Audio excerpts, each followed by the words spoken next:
My main message today is to impress upon all of us the need to pay extra close attention and to put a new urgency on street-level neighborhood crime. Since I've been on City Council and worked on so many neighborhood issues, I know that there are those who think that things like prostitution don't matter, or that bars that are out of control and put disturbances on the streets late at night with the resulting problems don't matter. That's what I hear from some people. But they do matter. Because if you turn those situations around, if you pay attention to what's happening on the street, you can make a difference. You know, this gets called sometimes a broken window theory. And it is something that's not merely about policing, although policing is a major element of what we need to do. And we certainly need to have more police on the streets patrolling in our neighborhoods. And I don't care what neighborhood you're in this city, of any ilk.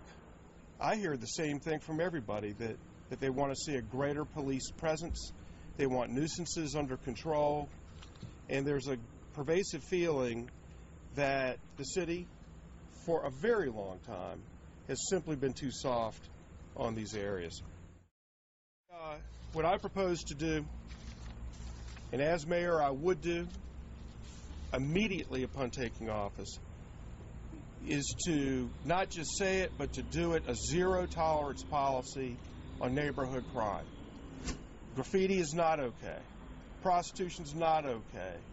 Code violations are not okay. Nightclubs that are dumping people out on the streets at 3 o'clock in the morning, and we know what happens then, are not okay. And I'm not saying this to criticize the police, because they do a wonderful job. But we need to help them. We need to help them by having the policy from the very top that we're going to attack street-level crime, and by doing that, we're going to see improvements in more serious crimes, even beyond those that we've already experienced. Responding to the demands of the citizens to see more street-level enforcement, again, I think we can help our police officers, and I've had conversations with 3 police chiefs about this very same subject. You know, we have in the city a program right now called a Neighborhood Assistance Officer Program. And again, it's similar to what you might see in Virginia Beach. It was very successful there, not saying exclusively there, but where they have supplementary officers. We've got some of that here now, and they do a very fine job helping the police, freeing up patrol officers to pay extra close attention to directed patrol.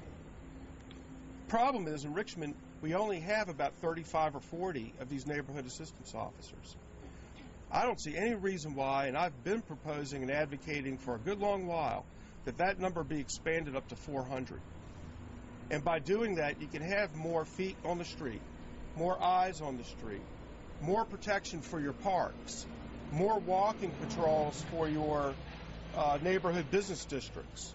You know, recently a survey was done of Richmond citizens citywide, and the results were very interesting. But part of those results included that 50% of Richmonders do not feel safe coming out of their homes at night. You know, we can't claim success or victory with that kind of number.